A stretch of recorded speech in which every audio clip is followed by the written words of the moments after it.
Okay, this is Dr. Rudabaugh again, and this is part three, and we were just left off with this idea of how this tilt of the Earth influences and our understanding of the seasons and the geography of the seasons across the Earth. And so we're really going to lock in on how this tilt of the Earth influences and drives how and what type of sunlight hits the Earth and to what intensity that sunlight is, and why do some places get more than others. We've already established the weird irony of the whole thing is that we're actually closer in our orbit around the sun in January, and we're further away in July by 5 million kilometers. So something is causing, even though we're 5 million kilometers closer in January, why are we cold and why are we warmer when we're 5 million kilometers further away?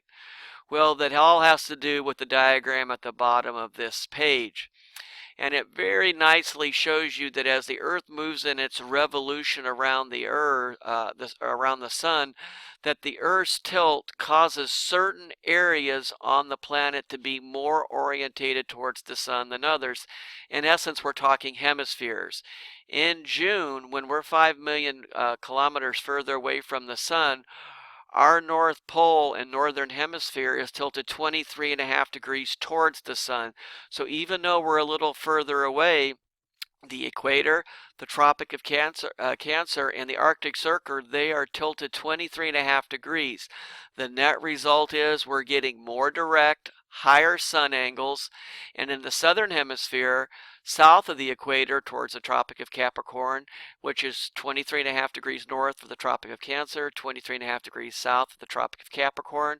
The Arctic Circle is 66.5 degrees, and the Antarctic Circle is 66.5 degrees south. The southern hemispheric locations are getting shorter day lengths and lower sun angles, and vice versa on the December solstice. Basically, what we end up finding out is that there is a spot on the Earth where the sun's rays hit directly 90 degrees overhead. We are going to call that point the subsolar point. And the key thing is we're going to find out that the sun's subsolar point during the equinoxes is actually striking at the equator, and that's why during the equinoxes the sun's energy is being equally shared between both hemispheres, and during the winter solstice, the direct subsolar point, the spot on Earth getting direct sunlight, is at 23.5 degrees south, and that's why the southern hemisphere is getting a bulk of the sun's radiation during December. And then in June, the area getting direct sunlight is the Tropic of Cancer, and that's what's getting direct sunlight, and that's why the northern hemisphere is getting stronger rays. Now, how do we understand stronger and weaker rays? We will discuss at a later slide here, but this slide here just kind of shows you the positions of the sun and the orientation of the North Pole as it relates to the circle of the Earth getting direct sunlight at different times of the year. So in December and in June, we're getting a sense of what areas of the Earth and how it's being lit up by the sun. I don't think this graphic is very helpful. I really like this one for the solstices. The solstices are very important times of the year because when we look at the Earth's tilt, basically the December solstice represents the time of the year when the southern hemisphere is getting its longest and strongest direct sunlight of the year, and in June, that is the time of the year where the northern hemisphere gets its maximum direct sunlight and longest days of the year. The solstices, simply are put, are when the northern and southern hemispheres are either getting their minimum or maximum solar radiation. The key thing to kind of keep track of is what does it mean to live near the equator? How will the equator behave compared to the northern hemisphere and southern hemispheric regions? And that's really something that's going to come out in the sun angle lab that we will be doing. The equinoxes, in turn, is the time of the year where the sun's rays return back over the equator, and that's why during spring and during fall, we tend to see more moderate and mild climates in the northern and southern hemisphere because the sun's rays are being shared at the middle of the earth at the equator. Now, ironically, during this time, the equator is going to be getting its most direct sunlight, and this is when the equator is going to be receiving its maximum solar radiation. But for people who live in the United States and Europe, and people who live maybe in Argentina and South Africa in the southern hemisphere, it's this time of the year where the sun's rays are being more equally shared, and we see a more even distribution of radiation from the North Pole to the South Pole. The key thing that we're going to have to keep track of is, depending upon what your latitude is, where you live determines the angles that you see throughout the year. So for this example right in here, this is for a location at 50 degrees north, which would be Canada. And it's the second number right in here that tells you the angle of the sun's rays that would be experienced for the different seasons. The red numbers here would be the summer or the winter solstice sun angle of 16.5 degrees. In the fall and spring equinox, we would see a 40-degree sun angle, and during the summer solstice for this location at 50 degrees north, it would receive 63.5 degrees. Now the question is, this is the strongest sun angle, this is sort of in the middle, and this is the weakest, okay? And we'll have to explain why, but this would be an example near the equator. People who live in Brazil or the middle of Africa or Southeast Asia, they would see the sun very differently. During the equinoxes, they would see the sun directly overhead, striking at 90 degrees, whereas the lowest the sun angle would get during the June or winter solstice would be 66.5 degrees. So for people that live near the equator, they would see the sun angle change, but it wouldn't change nearly as much, and the sun would always be more directly above. Now the question is, how does that affect people maybe living in Canada, seeing the sun coming in lower in the sky much of the year, versus somebody that lives near the equator where it's coming in more directly? That in essence is the key of the Sun Angle Lab, and the entire pulse for what I want to focus in on for chapter 6 is really when we look at the earth, we see during the solstices, we see the sun's rays being focused in on one hemisphere versus the other. So this would be the winter solstice, and on this date, this is the summer solstice, and on this date we would see that the Tropic of Cancer would be getting direct sunlight, and the farther south you go, the sun angle drops and gets weaker. And actually above the Arctic Circle, you could see here that even as the Earth sits and spins, the Arctic Circle never gets out of view of the sun, and it's in perpetual daylight, 24 hours. So somebody above the Arctic Circle would be able to tell you, we know when the first day of summer is because the sun never sets. Whereas vice versa, somebody at the Antarctic Circle at 66.5 degrees south, they would know when the first day of summer is for the northern hemisphere, because they would know it would be the first day the sun would never rise.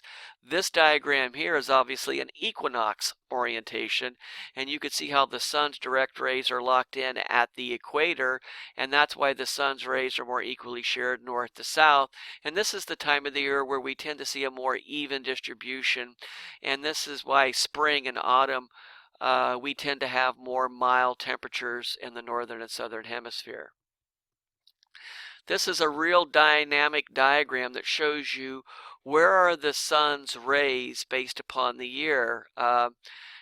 So during the June, when you look at this diagram, we could see that in January, this kind of shows you by solar radiation level where part of the earth is getting direct, or getting where the sun's direct rays are migrating to.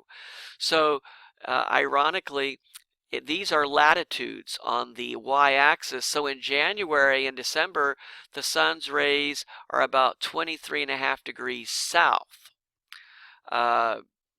During the spring and fall equinoxes, the sun's rays are actually over the equator, and during the June solstice, the sun's rays are over 23.5 degrees north. This blue line basically shows you that what really causes the season is the migration of the sun's direct rays over the earth. And this chart here is exactly what we're going to be doing, is we're going to be calculating for different latitudes over the earth, what are the sun angles that are going to be experienced at those locations for different times of the year. And the math has been kind of removed here for you, but you could kind of see very nicely when you live near the equator, the sun never gets below 66.5 degree angle. Whereas you could see for people that live at the North Pole or the South Pole, there are distinct times of the year where you actually see a negative sun angle, which actually means the sun never rises and it's perpetually dark. This is a very valuable table that really reveals why so many places around the world look so different. Some places are getting almost direct sunlight year-round, and some places are getting indirect sunlight. And that's why the people, the plants, and the animals, and the resources in those areas changes so dramatically. Obviously, there's a formula. This formula will be huge. I will send you examples of how to calculate a sun angle. Is once you know the latitude of a location, you could actually calculate the angle of the sun as long as you know where the sun's direct rays are at. Now, I know right now this looks a little bit tricky, but I will send you through email some examples of how this all works.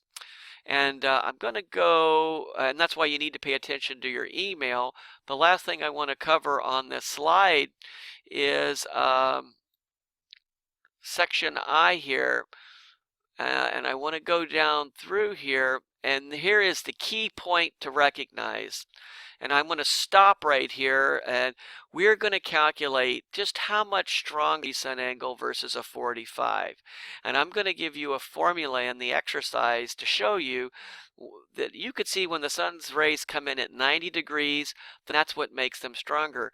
The lower the sun angle's rays become, they get pushed out and spread over a large, you have to just simply cover a larger area, which disperses the radiation, which makes them weaker. We ironically see more sun angles in the mid-latitudes in Europe and America, more like a 45 to 60 throughout much of the year, whereas if you live near the equator, you see more 90-degree sun angles. But we'll actually calculate how much stronger is a 90-degree sun angle versus a 45, and I will have examples of that with animations in the exercise itself, so you could actually calculate how much stronger a 90-degree sun angle is. And they actually do show you here a little bit of what we're going to be doing. Like when you get an 80-degree sun angle, you're getting basically a 98% efficiency of sunlight, and as the sun angle drops lower and lower in the sky, the strength and the intensity of the sunlight dramatically lowers. We tend to be more in these middle ranges through here, and people closer to the poles tend to be here, and that's why animals and plants that live near the poles are just getting a fraction of the radiation that plants and animals are getting maybe closer to the equator. So I'm going to go ahead and stop here, and this is a graphic that shows you based upon your latitude how the length of day varies as well depending upon where you're at. You could see how length of day, and you can start to apply why solar panels might be popular in some areas and not in others, because in certain times of the year the length of day is so much longer. So I'm going to go ahead and stop there, and I'll leave it at that, and I will stop part 3, and I will be discussing this more in your Sun Angle Lab.